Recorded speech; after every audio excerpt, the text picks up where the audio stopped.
Assalamualaikum warahmatullahi wabarakatuh. Jumpa lagi di channel Belajar Bareng Dul. Apa kabar sobat belajar semua? Semoga sobat belajar selalu dalam keadaan sehat walafiat dan tetap semangat untuk terus belajar, dan terus belajar.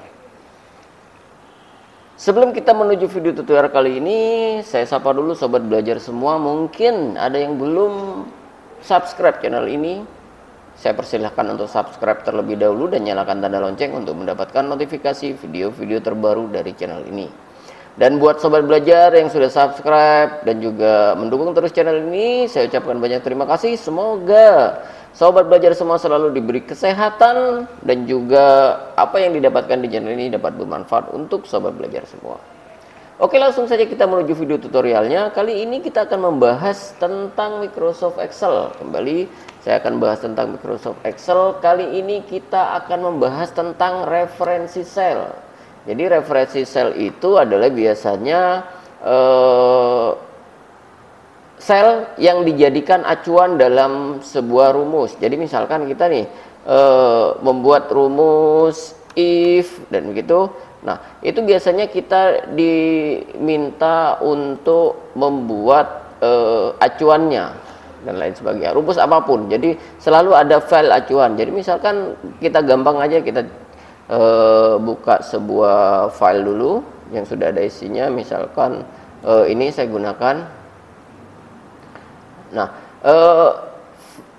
sel acuan adalah sel yang digunakan, referensi sel itu adalah sel yang digunakan sebagai acuan untuk membuat menghitung sebuah nilai. Jadi seperti ini. Jadi misalkan ini ada referensi selnya adalah dari sheet kedua dan seterusnya begitu. Nah, itu adalah contoh referensi sel. Nah, kita akan mempelajari 3 jenis referensi sel, yaitu yang pertama adalah sel relatif. Sel relatif itu adalah sel yang dinamis. Jadi artinya kalau rumus yang kita gunakan kita copy, nanti akan sel referensinya akan ikut berganti. Jadi misalkan begini, ini ada sebuah nilai jumlah, misalkan jumlah harga. Nah, ini jumlah ini misalkan 4, 5, 6 dan seterusnya, harganya 4.000, 5.000, 4.000 dan seterusnya. Misalkan ini 3.500. Saya ganti dulu ini sebagai mata uang.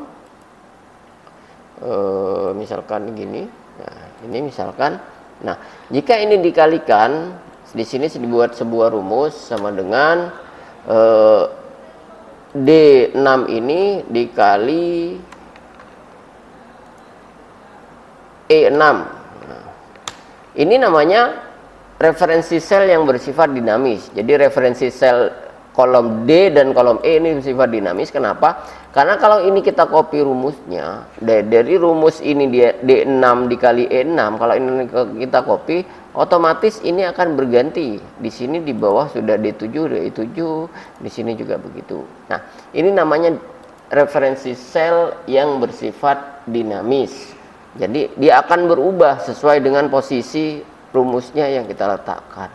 Kemudian ada juga yang kedua adalah jenis referensi sel yang bersifat semi absolut. Jadi ada 3. Tadi ada referensi sel dinamis, kemudian atau sel relatif, kemudian semi absolut. Semi absolut itu adalah salah satu bagian, entah itu baris atau kolom, itu terkunci.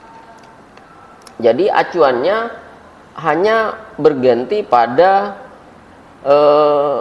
satu bagian aja, bisa baris atau kolom, bisa kolom yang bersifat absolut. Absolut itu artinya kemanapun posisinya dia akan tetap menggunakan satu acuan yang tidak berubah. Jadi misalkan di sini ini bisa kita ganti. Jadi misalkan ada nilai D6, 6-nya ini kita absolutkan. Jadi absolut itu biasanya menggunakan kolom tanda dolar begini. Jadi kalau ini kita absolutkan begini, ini kita copy D6 itu, maka ke bawah ini akan tetap posisinya adalah baris ke-6 atau D6. Jadi absolutnya ini tidak berubah.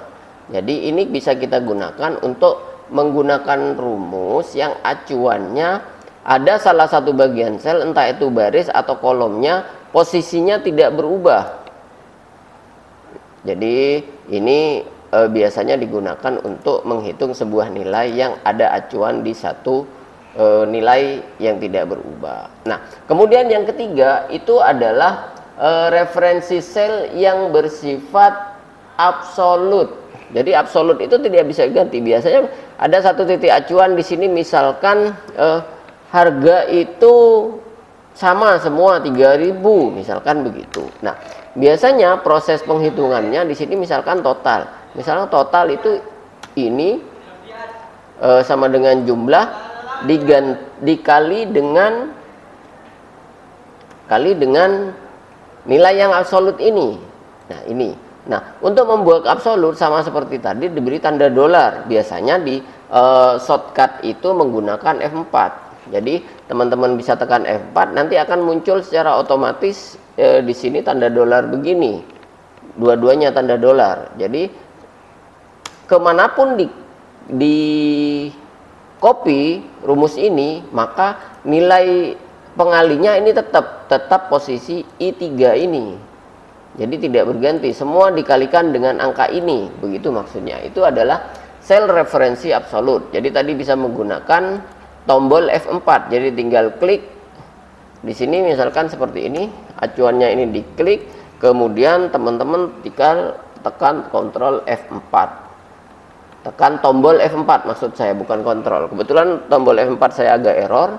Jadi bisa diketik secara manual menambahkan tanda dolar di bagian depan dari kolom dan baris yang dijadikan file absolut. Tanda dolar gini. Ini berarti sel ini dijadikan referensi sel yang bersifat absolut. Nah, begitu.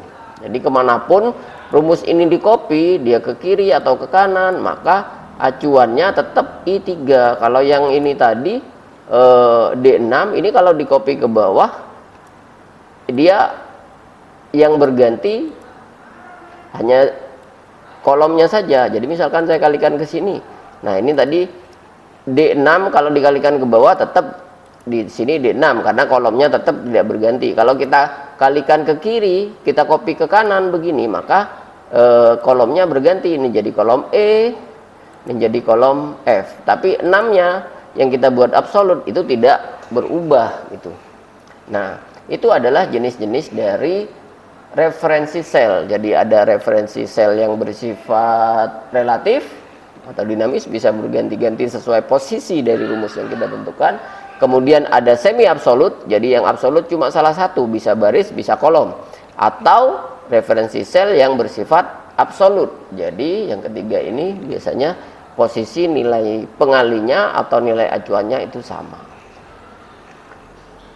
Sampai di sini tutorial kali ini, semoga bermanfaat. Saya memperkenalkan jenis referensi sel, semoga bermanfaat. Jangan lupa tinggalkan komentar positif atau bisa request tutorial tertentu di kolom komentar. Terima kasih, kita jumpa lagi di tutorial selanjutnya. Assalamualaikum warahmatullahi wabarakatuh.